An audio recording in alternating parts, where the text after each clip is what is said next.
So, without further ado, this is the main event. You've been waiting for it all day. I'd like to introduce the anchor and correspondent from Bloomberg TV and Radio, Guy Johnson, and the debate is a panel brought to you by Airbus. Welcome.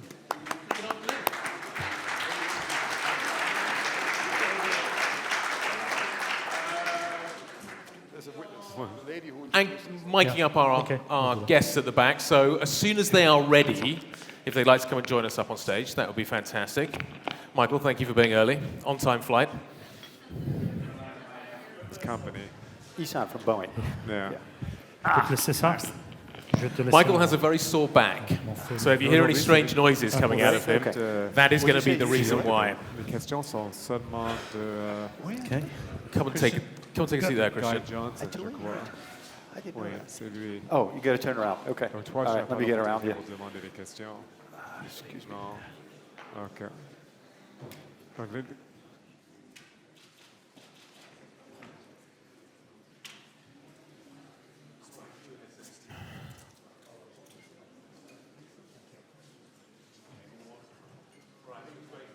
And then I can do the roll call and make sure everybody's here. So, my name is Guy Johnson. I work for Bloomberg Television and Bloomberg Radio. You already probably know most of the people on stage, but let me introduce them anyway. Ben just joining us down the end. So we've got Ben Smith, the CEO of Air France-KLM, Willie Walsh, the CEO of IAG, Michael O'Leary, the CEO of Ryanair, of course, Johan Lundgren, the CEO of easyJet, Carsten Spohr, the CEO of Lufthansa, Christian Scherer, the Chief Commercial Officer of Airbus, and Ihssane Mounir, the Senior Vice President, Sales and Marketing, joining us from Boeing. Gentlemen, thank you very much indeed. We've spent a lot of time talking about sustainability, and I suspect that most of you probably are going to want to hear a little bit about the reaction that we're getting to coronavirus. So let's kick off with that. I do want to do some of the sustainability conversation with these guys as well, because I think they have some interesting points to make. But let's start off with kind of what's happening in the world right now and how the industry is reacting to it. Mike, I'm going to start with you. What's going on? How much visibility have you got? What can you tell us? Reasonable visibility. We think bookings, particularly those bookings focused on Italy, are down about 25% in the last week. We think that will continue for certainly another week or two. Because we're heavily booked close in, we see very little impact on the next 2 weeks in March. Yesterday, we announced a 25%, reductions of up to 25% in short-haul flights, mainly focused on Italy and to and from Italy for the last 2 weeks in March, first week in April. The big issue for us in the next week or two is, will Easter bookings collapse? At the moment, we still see families, strong bookings over the 2 weeks of the Easter period, which is second and third week of April. Those are the most likely to be affected next. And it depends then how fast it spreads and how much, kind of panic or hysterical reaction there is. I think, to be fair, governments have learned from the Italian experience last weekend. The Italians overreacted, shut down everything. It hasn't been effective. I think more governments are now communicating much more sensible strategies, self-isolate if you have symptoms, frequent hand washing, but they're not cancelling events. We would call them not to cancel events because we need to return. I got there first, Carsten. We need to keep people moving, but there is going to be a short-term hit to bookings. There will be a short-term hit to travel. I mean, I estimate, but I'm guessing, I think our traffic will be down 10% in April, 10% in May.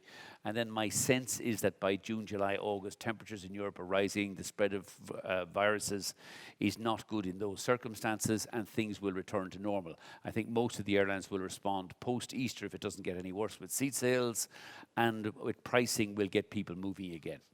Okay, there's definitely a sponsorship opportunity here, isn't there? Carsten, walk me through what you're seeing. I haven't heard from you this morning, so I'm curious to see what Lufthansa's experience so far has been. Well, we stopped flying to China a few weeks ago, which is quite big for us. That's 60 flights a week. Hang on. We cut 60 flights per week just to mainland China, which now we added cutting frequencies to Hong Kong and Korea on top of that. So for us, the long-range business is a major concern. But also on the short range, we decided Friday to take 25% or up to 25% capacity out. I think it's important now to adapt capacity to the softened demand, as Michael described, and looking into the future, I think we play day by day. I mean, I would tend to agree with Michael's assumption that this might not be ending up too long an issue, but if it turns out to be different, then so it is. Of course, also the operational backup keeps us busy. Yeah? What do you do if the authorities lock your building down? Those things drive me a little bit, make me more nervous than just the fact of the demand itself. Yeah. So Willie, how do you think demand's going to come back? Business travel obviously is a phenomenon that is much more short-term and therefore easier to track. How do you think business travel comes back? Do you think companies are going to be comfortable putting their staff back on planes reasonably quickly? How do you think that the leisure traffic story is going to develop? Yeah, if we look at past experience, we would expect it to come back pretty strongly and pretty quickly. Where we're seeing corporates introduce restrictive travel policies, we've seen that done before. And typically they hold in place and then they're removed because everybody wants to get back to doing business anyway. So, I would share, I don't see anything different to what Michael and Carsten has said. It's clear that the reaction to Italy was very severe. And customers didn't differentiate between the north of Italy and the south of Italy. It was just Italy. So despite the fact that it was restricted to a number of towns and villages in northern Italy, our experience was that flights to and from Italy were severely impacted as a result of the restrictions that were introduced. But I expect it to come back fast. What's the best comparison? How should we think about this in past experiences? Somebody raised 9/11 earlier as being a useful comparison. Is it a useful comparison in the way that the business is operating at the moment? Is the financial crisis a kind of comparable story as well? Just kind of, I think it's a mixture. It's a mixture of all of those. It is very different to 9/11. I think what we saw post 9/11 was a very strong reluctance to travel on the transatlantic. But back then, fuel was 10 to 12% of our cost base. Today, it's 30% plus for most people. So the incentive back in 2001 was to continue flying. Airlines kept the aircraft flying. We're flying around with seat factors from memory in the 30s and 40s. That's not happening this time round. So there's a much greater incentive for us to take the capacity out, put the aircraft on the ground, and that's what we're seeing. So I think you're seeing a very a proper response to the challenge that we're facing now, which demonstrates that this is an industry, I think, that is much more rational. So we'll make decisions quick. We'll learn from what we did back in 2001, 2003, 2008, 2011.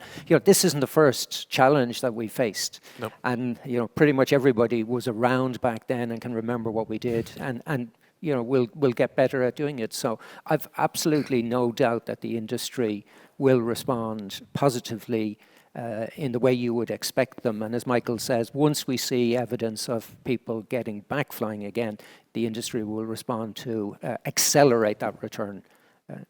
I think interesting what's different about 9/11. I mean, after 9/11, the day after 9/11, we went out with bloody seat sales. €1, $9.99, keep Europe flying. Yep.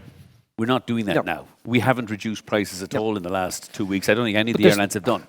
Because the responsible thing is, let's not encourage unnecessary travel at the moment. Let's take the hit, take out the capacity. We're all in this together. We, the airlines, the authorities. So it would be entirely inappropriate. So, and I think, that's the right way to do. So it feels a bit like 9/11 in the sudden impact of this. But this will be much shorter than 9/11. Remember, 9/11 was followed by an Iraq war. It was a much longer issue. I mean, I think you're coming in spring, you're into summer. This will be, in my view, is a much short-lived phenomenon. But we all have to be sensible. I think we are being sensible in the middle of that. Carsten, there's one requirement for all of us to act sensible. That's the slot waiver. Yeah. And since I see Henrik here and I see Joost Lammers here, the chairman of ACI, all of what we have been describing, rational behavior, we can only do, at least those of us operating from slot-restricted airports, you don't want to be penalized for it. If we get a slot waiver, because otherwise we'll be flying empty aircraft just to safeguard the slots and forget the money, but on the environmental issue, that'd be crazy. So I think one thing we need fast now from the European Commission is a slot waiver for the summer, so we actually can adapt our capacity to the softened demand, as Michael and Willie confirmed. Because otherwise, before we lose slots in Heathrow or in Frankfurt, we of course fly the aircraft empty if necessary. And how crazy would that be? Not only from a market perspective, but also from an environmental perspective. So that, I think, now has to happen fast. Are you getting any feedback on that? Any kind of conversation with government suggesting that that's going to get done? Talks with the Commission, and I think it's so obvious that being a good believing European citizen, of course, there's only one answer to this, but you never know. So it's a fair point. I just thought I use the opportunity. Yeah, True. Well done. Ben, what happens in the summer when, I'm curious actually, how much of summer traffic is transfer traffic out of China?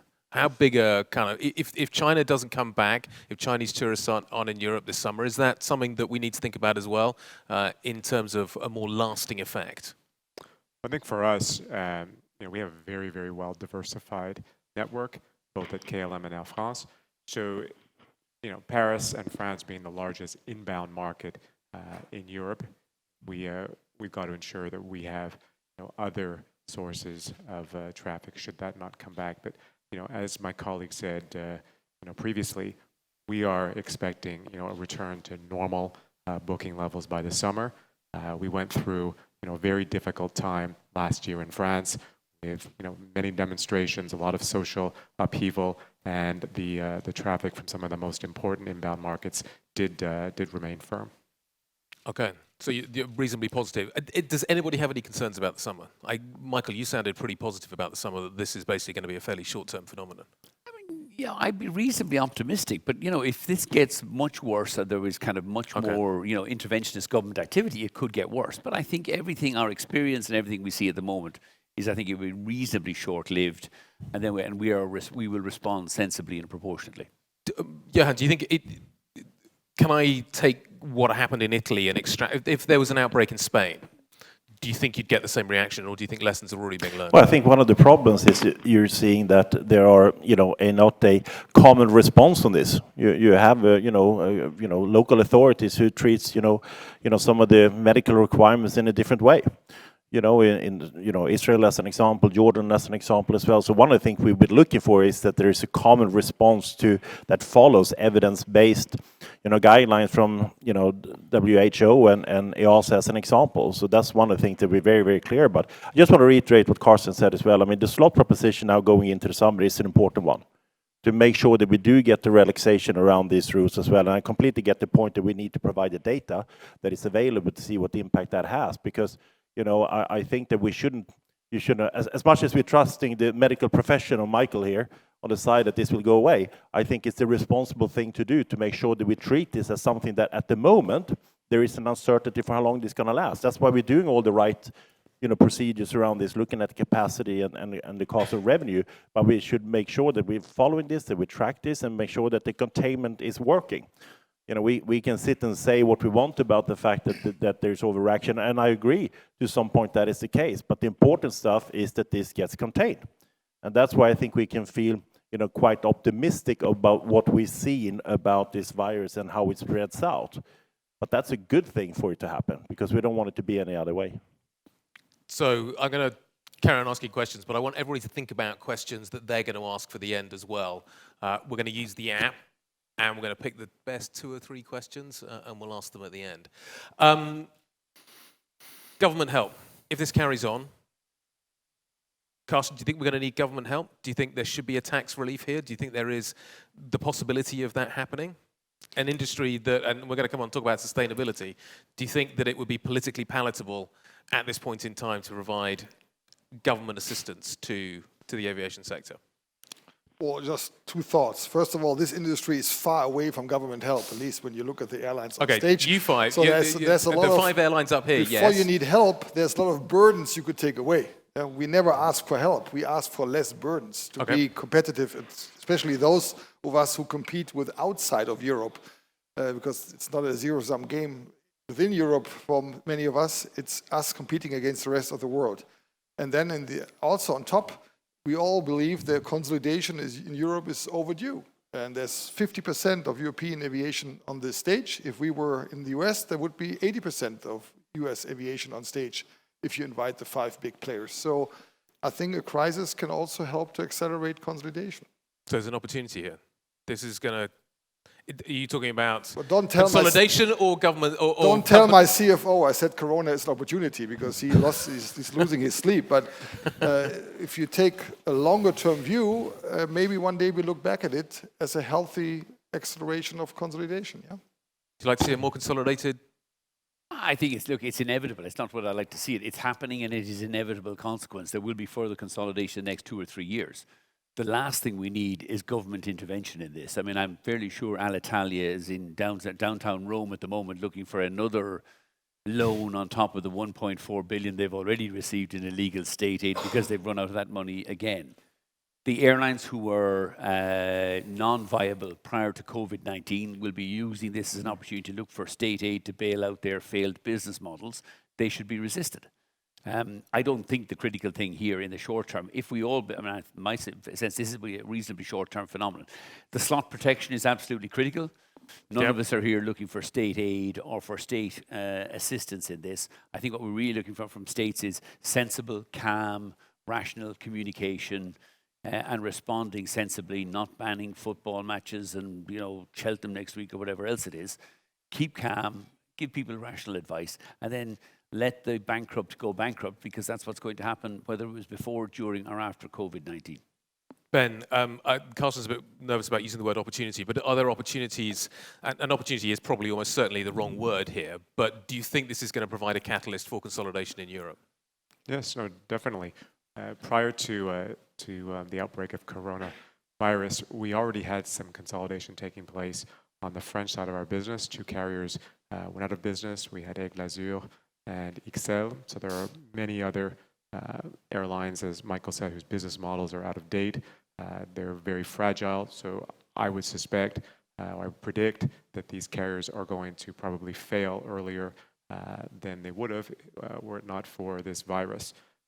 So we would have an opportunity to organically grow on top of what will be consolidation opportunities in the future. So yes, to your question. Willie, your take on this? Yeah, absolutely agree. I think, as Michael said, there are carriers out there that were likely to fail this year. This is just going to accelerate their failure. Governments should stay away. I think intervention is not the right thing. I would agree there are issues that they can do to make our response to this more structured. Slots is an obvious one. But the weak airlines that are out there at the moment, I can't see a way through this crisis for them. Christian, is this going to affect demand for aircraft, do you think? Guy, I think it's a little early to say that. I'm not trying to evade the question, but the aircraft OEMs are in a B2B business that operates to longer cycles, obviously, than a B2C business. It's honestly too early to say if there'll be a ripple effect onto the industrial side of this industry. Experience shows, and I'm happy to hear the consumer experts say that there is an expectation of a quick rebound as quickly as we've fallen off a cliff here. Yep. History tells us that the resilience is there. SARS, for example, within 8 months, we were experiencing traffic that was higher than it was before SARS started. So the economic cycle is very long in the tooth, though, at the moment. True, and there are factors that could bring it to an end. I don't think we have the answer yet, but I will hazard to say that so far we probably cannot confirm that there'll be a deep impact. Okay, probably can't confirm that there will. So far. So far. I was afraid you might ask me whether there's going to be consolidation in the aircraft OEM business, but luckily you didn't. We can. I noticed the Embraer thing, so we probably need to talk a little bit about that at some point. So we'll come back and talk maybe when we talk about sustainability and whether or not there is a strength in consolidation within the OEMs as well, the airframers. Maybe not the engine manufacturers either. Just in terms of that economic cycle, though, what is your sense of where this industry is right now? You guys have very long-term plans. You operate on a very long-term time cycle. What do you see in terms of where this industry is right now? I think we've gone away from these violent cycles that we used to experience in the past with deregulation of air transportation generally. with the accession to disposable income of large demographies around the world. I think the sort of violent cyclicality that we've experienced in the 80s or so is no longer there. One area can compensate for another.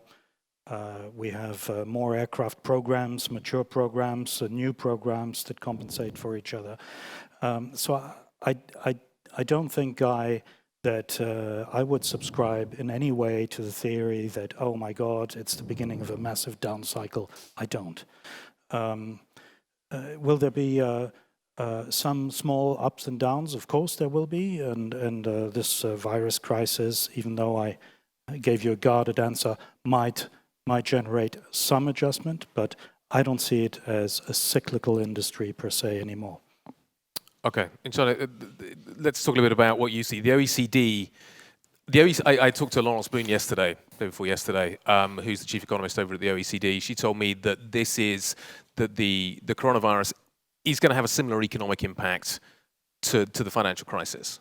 That's how the OECD is beginning to model this out. How do you see that affecting your business? How do you see, what do you see happening right now? The commercial retail side of the business has visibility out 2 or 3 months. What do you see?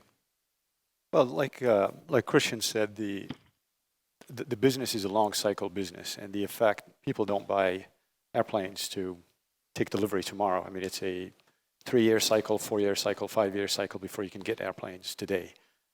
And those discussions are still ongoing. Clearly, when you look at some parts of the world, like China, for instance, we have not been able to go to China. The Chinese are not able to come to the US.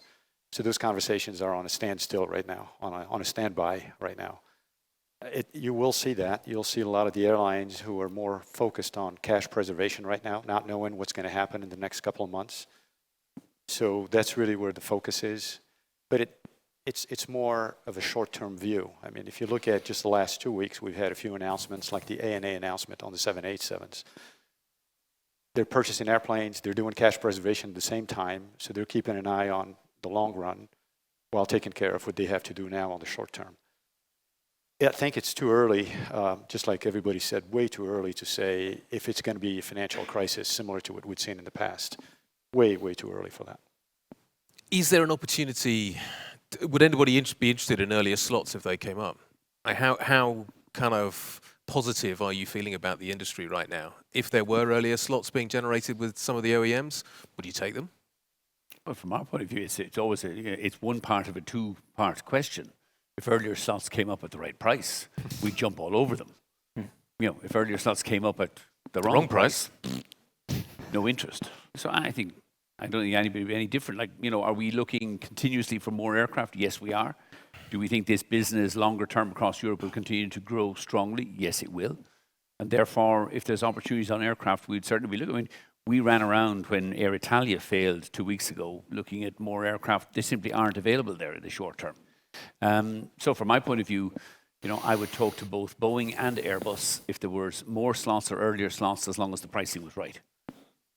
Everybody else share that view? Like, would you? Yeah, absolutely. Yeah, absolutely. I think, you know, the aircraft is one part of it, but we all have plans in place for recruitment. Lead time for pilots and pilot training is clearly longer than it might take for us to take delivery of an aircraft. So we'd have to make sure it all matches up, but it's all down to the price. You know, if the price is right. We've got 2 of them here. Yeah. They're sitting at either ends of the panel, I notice. Is everybody happy that that's enough on coronavirus? Are you okay for me to move on to sustainability now? Are you guys, do you want to move on to sustainability now? Okay. Had to tick that box. Ben, can we hit our environmental targets by flying more? Do we not need to fly less in order to hit some of these targets that we're setting ourselves? Well, all of us here, we've made a commitment by 2050 to be neutral. We wouldn't have made this commitment if we didn't believe so. So there are a number of things that many of you already know that we're pushing for, we're lobbying for. So single European sky is a big one. We know there's a lot of money there that can be saved, and a big reduction in the environmental footprint. Sustainable aviation fuels is another one. Our ability to invest in the new technology that both manufacturers on this panel are producing. These are some of the current advantages or improvements we can look to count on. So yes, that's our plan. Obviously, there's going to be a lot more that's coming down the pipeline going toward 2050. We're going to be supporting new ways of flying, electric, things like that, but that's not going to happen in the short term. Johan, you've got down the sustainability route via offsets. Yes. Isn't that just an excuse to carry on doing what you're doing? Absolutely not. Absolutely not. Really? I mean, no. Oh gosh, this is important. If you're going for the highly qualified offset projects, by the gold standards and the VCS standards as well, they will do what it says on the tin. It is one of the few available, scientifically proven methodologies that exist today. That's why we're having a number of compulsory schemes around industries, never mind also the mandatory schemes that I think that a lot of us are engaged with. So absolutely not. The thing about this is that it's an interim step before we're getting into really groundbreaking technology. Whether that is then the more apparent use about the SAFs as an example, which is also, by the way, an offset scheme in itself, because it's not a scheme, but it's an offsetting mechanism where you actually are burning and producing CO2 as you use it, but of course you're then absorbing the CO2 from there when growing the crops on that. But what we are focused on and what we've been doing for some years at easyJet is actually engaging with the partners who are looking at the technology of electric and then also hydrogen as an example. And this is work that we are doing together with Airbus as an example. And I'd just like to reiterate it, and I said that earlier as well. I mean, the development in this area is exponential. It takes off tremendously as we speak. But we don't have the luxury today, myself or anyone here, or anyone, to actually exclude any technology that is out there. Whether it's going to be for short haul, that it's going to be hydrogen, or whether it's going to be electric, or whether for mid and long haul large aircraft, it will be sustainable aviation fuel that is, complemented with some of that technology. We should be all for looking at how we can make sure that taxes that are now today being brought onto the industry, that is removing capital from the industry that should go into investments into the technologies. That's what we need to argue for. That's what should come back into the industry to make sure that we can go on that journey to decarbonize what we do. But in the meantime, carbon offsetting is one of the few, proven technologies that are there. Because aviation today, together with other industries, agriculture, doesn't have those technologies available. That's why we're doing it. But it's an interim step that needs to be seen in the context of getting ourselves to a very different technology. Okay, you brought up a whole different range of issues there. I'm going to unpack them a little bit and try and get into them a little bit more. How far away are electric airplanes realistically? Well, I won't hazard to give you a precise calendar date, but they're not far away if we embrace the challenge. What? Okay, not far away. This decade, next decade? Next decade. Okay. But the key is in embracing the challenge. It's been said many, many times throughout the day.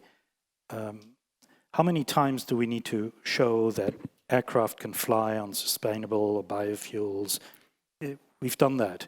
We've reduced through technological improvements, including the latest generation of aircraft. We've improved fuel burn by 70% since the dawn of the jet age. We've made airplanes capable to fly 4-dimensional navigation systems. I think you pointed that out, Willie, this morning.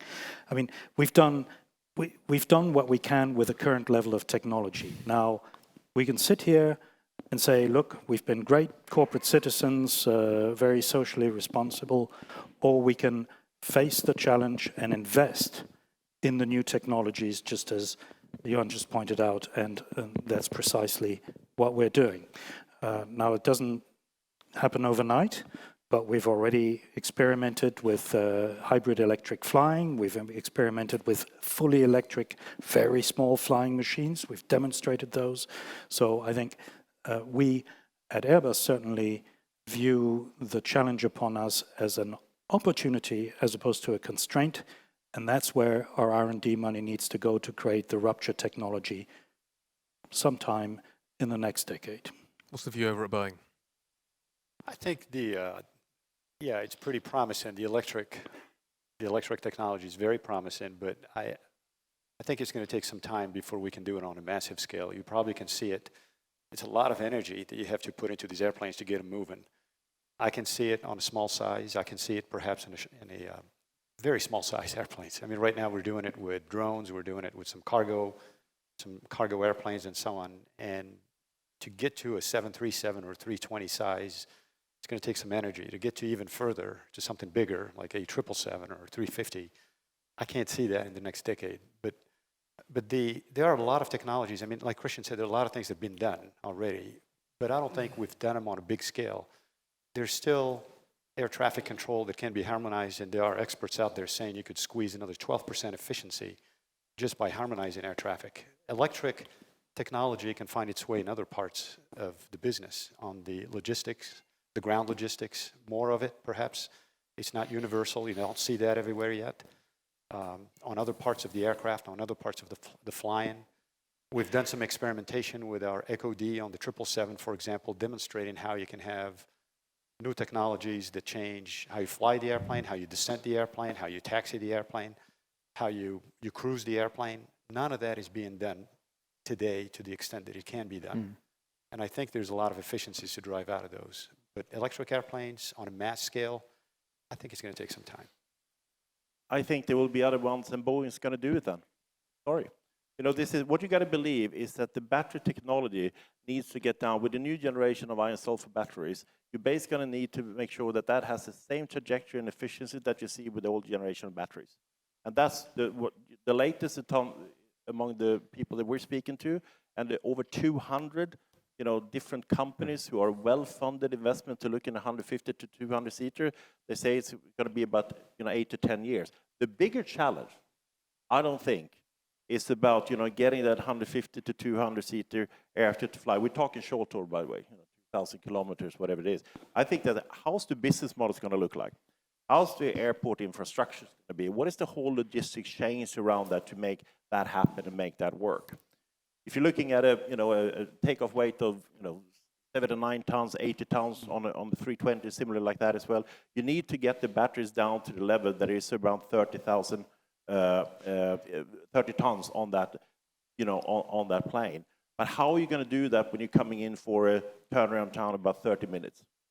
Is that going to be replaced? Is that going to be refueled? And that's why hydrogen, as an example, is one technology that is... So electric's the wrong way to go, is it? No, I don't think so. I think we're just seeing that, you got to look at the multiple of technologies that is out there, that, one of them or two of them or perhaps three of them will work in tandem to make this work.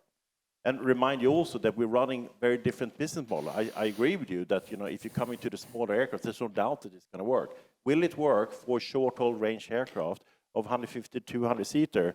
The evidence and the trajectory of the last 5 years tells you it will. But what will happen to the whole of the businesses and the model? And I think one of the problems, sorry, I got to say this, one of the problems is within the whole supplier side who's invested, and we are extraordinarily, proud about the work that Airbus is doing on this, is that, it's been based on a kerosene business model. The billions that have been pumped into this model, where I think that there needs to be a really clear transition of change here. And that's why the smaller companies now, who are very well funded, provides a great opportunity also to change that structure. But I think that as Airbus has done, taking this extraordinarily seriously, and I mean, some of the things that you're looking at as well, is very promising to be able to do that on the scale that we believe will be there for mid-35. Do we need consolidation within the OEMs? Do we need, not consolidation with the OEMs, no, but consolidation within the engineering side of it? Do you need scale to make this work? Yeah, you do, absolutely. You do need scale to make it work, but this is a great business opportunity for companies. I think if you allow me to jump in here, sorry to cut in, but I don't think it's a matter of consolidation of technology providers before it is really a matter of commitment of certainly our level in this industry to the targets that we're so publicly commenting on. If you commit yourself to it and you retro plan, then you know where to invest. Sure. The reasonable little margins that these gentlemen allow us to make. So that is where the focus needs to be. in investing in those technologies, retro planning from the commitments that we're making. I only ask the question because if you look at what happened in the technology sector, the big tech companies looked at what was available. If there was a promising piece of technology, they went out and bought it. That's how their business model worked. Do you need to see the same thing happening in this space? You will need investment in technology providers. I would agree with that. Yeah, and this is where a large OEM sitting, at the integration role, has to play his role, and certainly my company intends to do that. Yeah. Okay. Carsten, let me ask you a quick question. Do we need to see? I'm asking this question almost on behalf of my colleague Brooke Sutherland, who wrote a nice piece the other day about Embraer. Do we need to see our small OEMs? Do we need to see these smaller companies being brought into some of the bigger companies? Is this a scale story? Does Embraer need to get bought by Boeing? We saw the C Series being taken in by Airbus. That's provided technology that's being spread out throughout the whole of Airbus. Do we need to see the same thing over at Boeing? Do we need to see the same other types of technology being brought in to make this happen more quickly?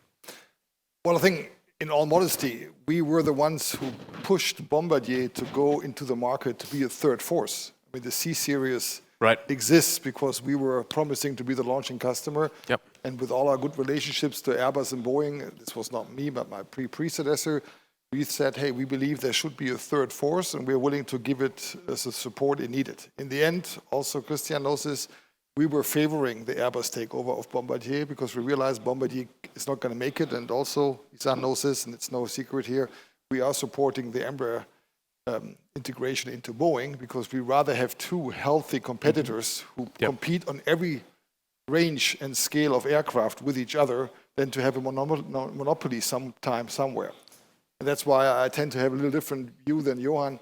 Much as I love engineering and innovation as an engineer myself, the hurdles nowadays are so high to put an aircraft into our kind of aviation that maybe the Chinese will do it, in my view, not this decade, but next decade, for the market outside of China. But there's nobody else who can do this. So I think, and look at what Boeing is going through with 80 years of experience to put a fossil fuel-powered 737 back into the air. So I think we need to understand that the hurdles, and it's one other side of the medal of safety. I mean, this industry has come to an enormous safety level over the last years, and the flip side of the coin is that the hurdles are now so high that probably we have to live with the fact that there's 3 manufacturers for a long, long time, 2 on the stage and 1 eventually evolving in China. That's why in the end, Lufthansa supported the Bombardier integration into Airbus as well as the Embraer integration into Boeing. As much as, 10 years ago, we had a different view when we were hoping for a third force in Canada, which, by the way, is a great aircraft, but it's only feasible to be managed well since Airbus took over, because there's many, many things, scale effects, after sales, which even Bombardier was too small to take care of. So again, the engineer in my left heart as an engineer would love to see things like Johan is describing, but the CEO part of my brain is telling me this probably will not happen in our industry. Can you just say that an electric engine is far more reliable than an engine that consists of small explosions with, how many parts in an electric engine? 20%. Yeah, 1,000. So more reliability on electric. Okay. We'll see. Do you think somebody told me? No. I'm still counting the parts. Yeah. Is the industry overpromising, Ben, when it comes to the sustainability story? No, I don't believe so. Nope.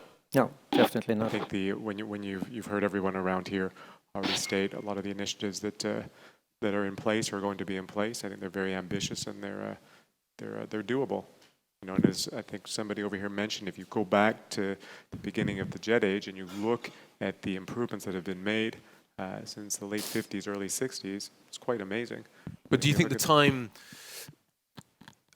with such emphasis on sustainability at the moment, that there is a growing expectation amongst the public that this is a problem that can be fixed relatively quickly, yet this is an industry where, I don't know, Willie, when did you first fly a 737? 40 years ago.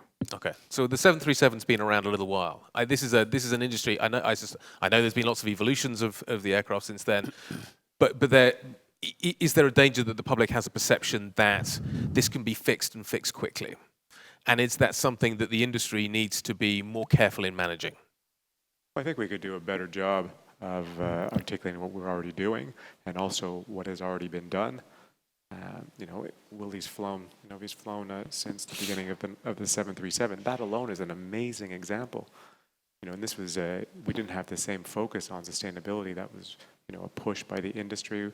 It was both an economic push and an environmental push. It was just not well known by the traveling public. I think if you actually showed that and we got that message across to the general public, to a lot of the media that are here today, it could prove how much this industry is able to evolve over time.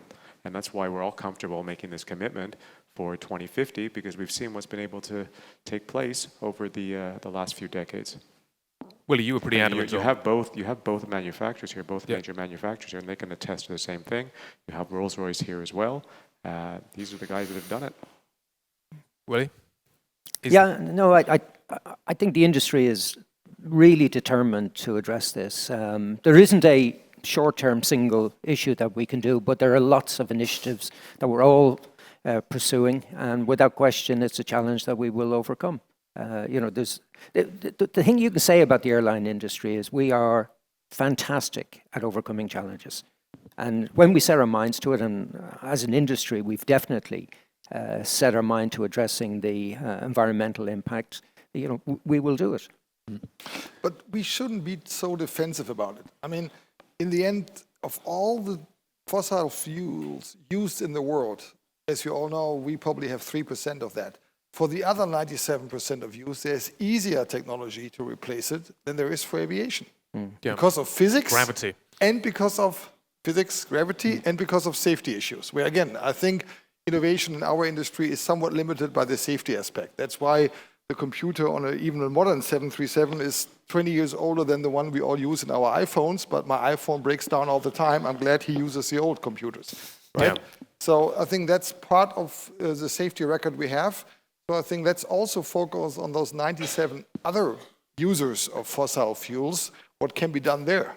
And then there's still the element of synthetic fuel where our industry can use current technology and could fly more or less CO2 neutral. So again, I'm a German engineer. I love engineering and I'm a pilot, so I love all this new stuff. But let's be a little bit less cheating to ourselves, to the public, that we are going to solve the CO2 issues when there's so many easier solutions on the other 97% of CO2 producers.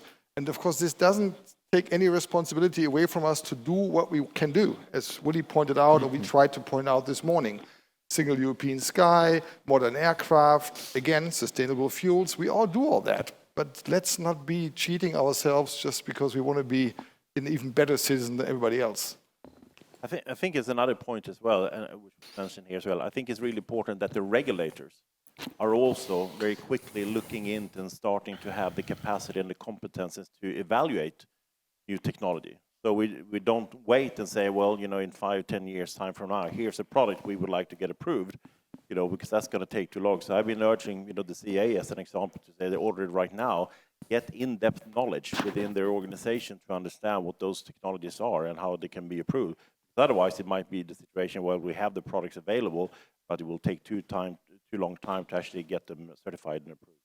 Okay, Ihssane, what's your view on that? I'd like to get your take on the perception of what is possible. You talked about electrification of the airframes a little earlier on, and the fact that it's going to take a while. But what is your perception of how the industry itself is being perceived and the progress that it's being made? How do you manage that perception? I think everybody said it. And Carsten certainly put the emphasis on that. You're looking at an industry that brings a lot of value to the world at a global level. You look at the wealth generation that this industry has done, that it continues to produce. When you look at 250 million of folks don't work in the countries they were born. They got to move around. They got to go places. That was only created because of this industry. It was facilitated because of this industry. In terms of the OEMs, yeah, we do have a responsibility to continue improving, and we do continue improving. If you look at collectively, any OEM, you look at every airplane that we bring to market is at least 15 to 20% more efficient than the prior one. Every time. We just rolled one out, the 777X, 20% better than what it's replacing. The Dreamliner, 20% better, 25% better than what it's replacing.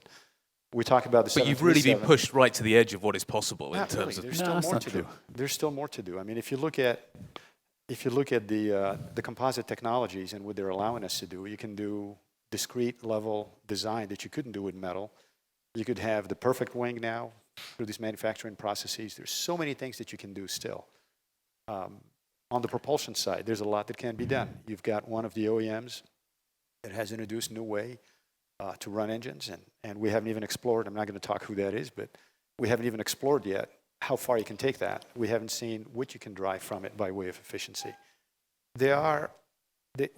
We talked about the 737. You said it's been around for 40 years. Since the very first one to date, we've improved the fuel efficiency of that airplane by more than 50%. Yeah. By more than 50%. And the size of the aircraft has doubled. And the he size was flying 120 seat, 737-200. The MAX flies 230 seats now. Correct. In Ryanair. It's environmentally sustainable. Did anybody take a picture of that? Oh, it's sorry. Eurowings are trying to copy it.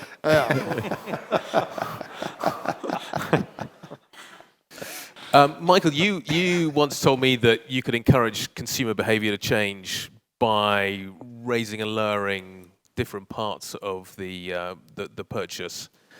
If you don't want people to take bags onto an airplane, you raise the cost of putting a bag on an airplane. Why is tax different to that in terms of changing behavior? Because ultimately people will still have to fly. You're not going to tax flying out of existence, although some governments are going to have a bloody good go at it in the next year. What if there's a train option? I mean, I don't think as an industry we're against taxation on fuel or an environmental taxation, as long as you counterbalance it by removing, we're paying as an industry in Europe 5 billion in environmental taxes at the moment. And yet there's still this myth out there that the airlines don't pay environmental tax or fuel taxes. You know, last year I paid 650 million in ETS, UK APD, German APD, Austrian. Sure. Like, it's nuts. It's €5 on an average ticket. My average ticket price is €40. So by all means, let's have a sensible debate if there's going to be taxation, but let's have one rate of taxation, not 15 different rates of taxation. But if there's an alternative way of getting from A to B, if there is a train that I can take from A to B, or I can take a plane from A to B, shouldn't the tax on the plane be higher than on the train?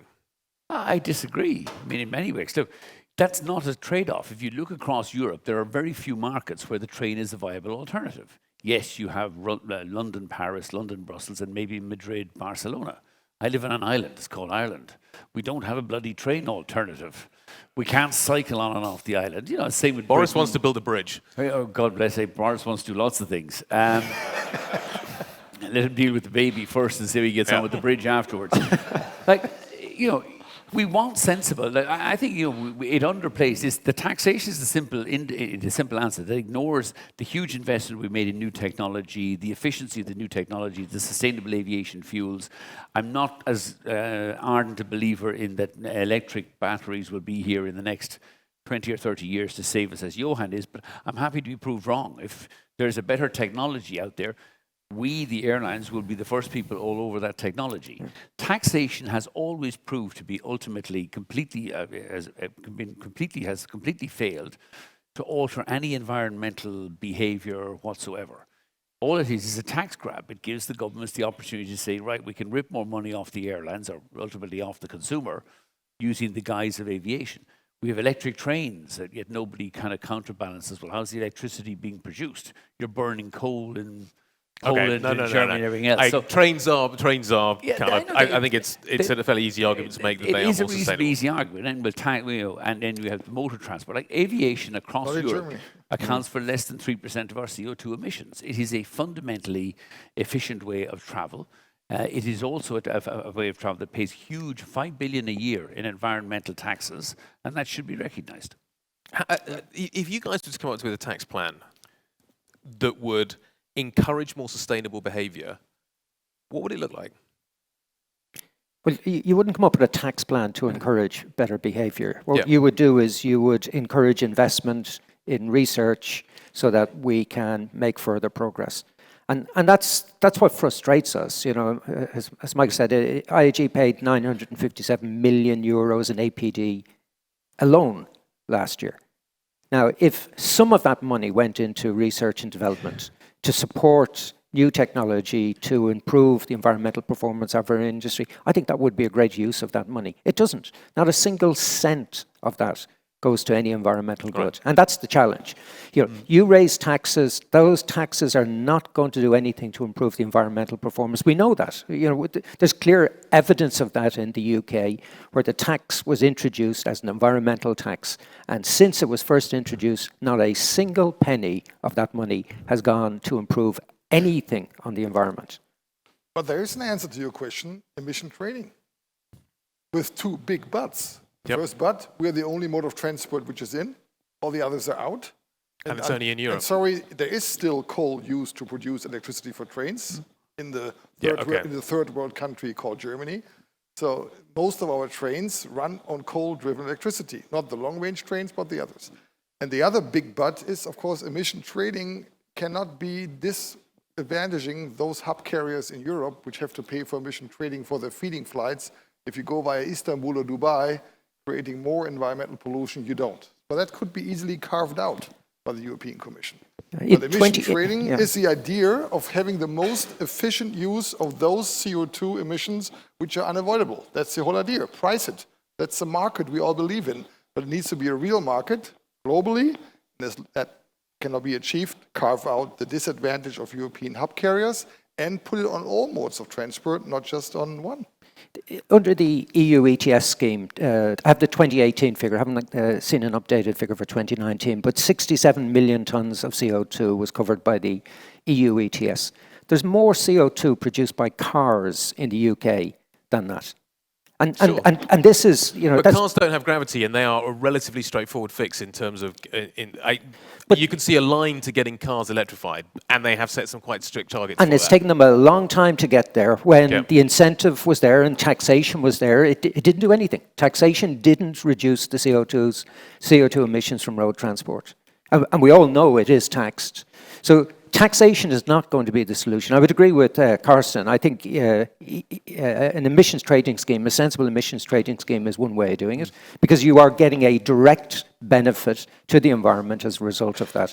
BA had to argue to be included in the UK domestic emissions trading scheme back in 2001 for domestic aviation. So, you know, we actually participated in a scheme 20 years ago, and we did so on a voluntary basis because we wanted to understand whether this was going to lead to the right result. And it's clear that it does. Taxation isn't going to do it.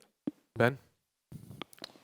Yeah, I think, you know, I don't know if you're aware, in France, we voluntarily, you know, we now cover all our impact on all domestic flights on a net basis. But how should it be taxed? What would be, if you would design a tax system that actually satisfies the industry that the money that is being taken in tax is being used, and that it is a progressive tax scheme that is going to benefit kind of all kind of stratas of consumers and industry and business, etc. I echo everything my colleague said here. You know, it's very, very frustrating to see, you know, new taxes that are doing zero for research and development into new technologies. We just had a new one put, you know, individual country tax put in place on us on the French side. And as I said, very, very frustrating. If we could put something in, if we're stuck with taxes and, you know, we're not successful at reducing them, to, you know, to have some success, you know, through an organization like this to steer this money towards what we've all been talking about here would be successful. I think we're already talking about what we'd like to do. It's you know, no magic here, as already been said. We are contributing in a disproportionate way with no benefit. Okay, we started 10 minutes late, so I'm going to finish 10 minutes late, despite Michael's back probably not being okay. Does a $9.99 full fare take account of the social and environmental impact of flying, Michael? Yes. Explain. We should have more of them. Look, $9.99 is a lead-in fare. It takes we pay exactly the same amount of ETS, APD on a $9.99 fare as we pay on a €200 fare. Price elasticity? Do people fly more when prices are lower? Yes, they do. And none of us would be here, would be successful if they didn't. Sure. But can you push the point too far, though? I'm sure you can always push the point too far, but that's why there's consolidation in this industry. There's some people who've been pushing the point too far. It's very easy to have a low-fare airline. What you don't have is a low-cost airline. We have a number of billionaires in the last year have bought Flybe, and having purchased a dog within a year, Branson, Delta, and a $4 billion VC company want the U.S. government to bail them out. There is no social, and they should take account of the full social and environmental impact of buying a dog and either rescue it or let it go bust. But don't expect the UK taxpayer to bail it out. We pay an egregious amount of environmental taxes as an industry. It is entirely disproportionate because our competitors don't, the ferries, the trains, and buses. And if there's going to be a tax solution to this, it should be a much more fair and more equitable tax, particularly given the efficiency of air transport itself, in terms of its low CO2 or contribution to CO2 for the volume of consumers that we carry on an annualized basis. Yeah, I mean, come back to the question on how you would design the tax scheme. First of all, I think a tax should be linked into the efficiency, to the performance. So the more you actually, emit, the more you pay, and the less you emit, the less you pay. And this, completely flawed design of taxes, where you see flat taxes, being put on per passenger, which does nothing to incentivize, the type of business models that have made, these products and services available to millions of hardworking families. If we are just increasing the taxes and think that, well, actually, let's just put the demand, curve the demand of this one, is going to be an industry that is there for the rich, for the wealthy, for the privileged. We got to make sure that the millions of people who benefited from models such as Michael's and easyJet, that should continue to be the case, that it should do that. It's a very elitistic argument that drives so huge social inequality, I think. Actually, you're thinking you're going to increase the prices because it's going to hurt ordinary people who, after the deregulation 90s, got a hold of the same privilege that rich people had before. Completely wrong. Willie, if you don't like taxes, do you agree that fines should be levelled if you don't meet your environmental standards? But I don't think we need fines. What will the money, if the money is used, if there is an offset, that money is used to improve the environment, then yeah. Let's have a fair system. But if it's somebody coming up with a bright new idea that says, let's fine airlines another way to raise more money to give to somebody else, that's nonsense. If governments are serious about addressing the environmental challenge, they've got to do it in a structured way that will actually improve the environment. And let's start with modernizing the air traffic control system in Europe. I was going to finish there. How realistic is it that we are going to see single skies anytime soon? I think it is realistic because, this is a scandal. And we should not allow people to get away with this anymore. There's no reason why we can't operate a single European sky. Absolutely no reason. We've invested in the technology in the aircraft. We've had it available to us for years. We've spent billions to ensure that we can fly those aircraft in the most efficient way possible. What's holding us up is an inefficient, out-of-date, fragmented air traffic control system that exists for political reasons.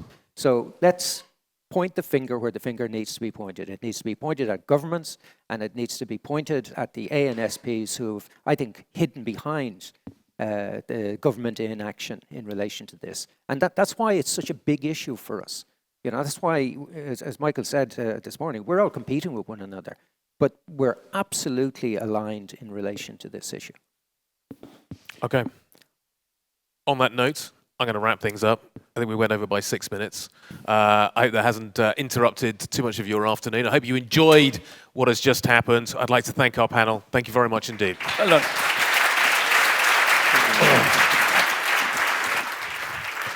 Oh.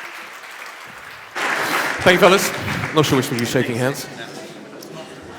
Thank you very much. Thank you very much, Guy. If I can ask the A4E CEOs to stay on stage for a minute, please. Just the A4E CEOs, so also the others who were not on the stage now, if you could, Steve, Toppy, if you could join. So in the meantime, some quick takeaways, some closing remarks. So I'll just summarize the first two panels very quickly. From the first panel this morning, focusing on single European aviation market, we learned through the new study from A4E that a fragmented market costs us up to 37 billion euros per year. The most urgent action is a single European sky, make that a reality. That would save us up to 17 billion euros a year. And completion of the single aviation market will, of course, therefore remain high priority for A4E going forward. On panel 2, sustainability on sustainable aviation fuels, we discussed the SAF's sustainable aviation fuels market failure and how it should be best addressed through incentives rather than taxation and policy action that fall equally on both suppliers and consumers. We also heard from the Commission. The Commission is going ahead tomorrow with a climate law plan for carbon neutrality by 2050. There was an agreement across the board, I think, that industry is speeding up its efforts to reduce carbon footprint, and that as per European Green Deal, there is not one single option that will help these efforts. There's a whole range of options we discussed. I would like to thank, before we leave the room and before we go into the next final surprise here, everyone for putting this event together. A special thanks for Fly Global, the sponsors, the moderators, the speakers, and the A4E team. And with that, we have one little surprise before you leave the room. As you all know, if you'd like to be a little bit quiet, please appreciate it. It's actually the moment supreme of the day. You thought it was an interesting day, but this is actually the moment of the day. As many of you know, unfortunately, Willie Walsh will be leaving, quote unquote, the industry. He will be, of course, it's not farewell for us, I hope, but it's a temporary goodbye maybe from A4E. It was his last steering board meeting and AGM meeting today, for which we're very sorry, because Willie was one of the 5 founding CEOs in 2016. So the first days in my career I'll never forget when Caroline from easyJet was still around.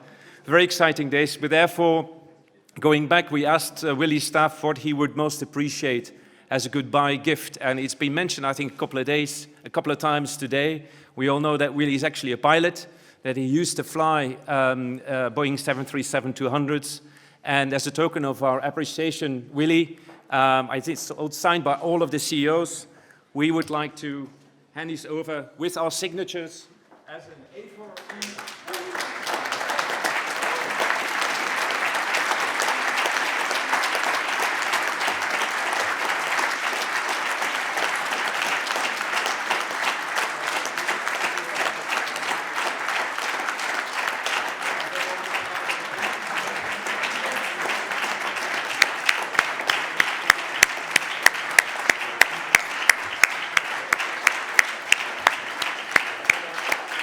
And with that, unless, Willie, you wouldn't like to say a few final words, because I know some people are, would you like to say a few words? No. Goodbye. Goodbye for now, and goodbye. We'll see you at next year's summit, most probably in March. Thank you very much. Thank you.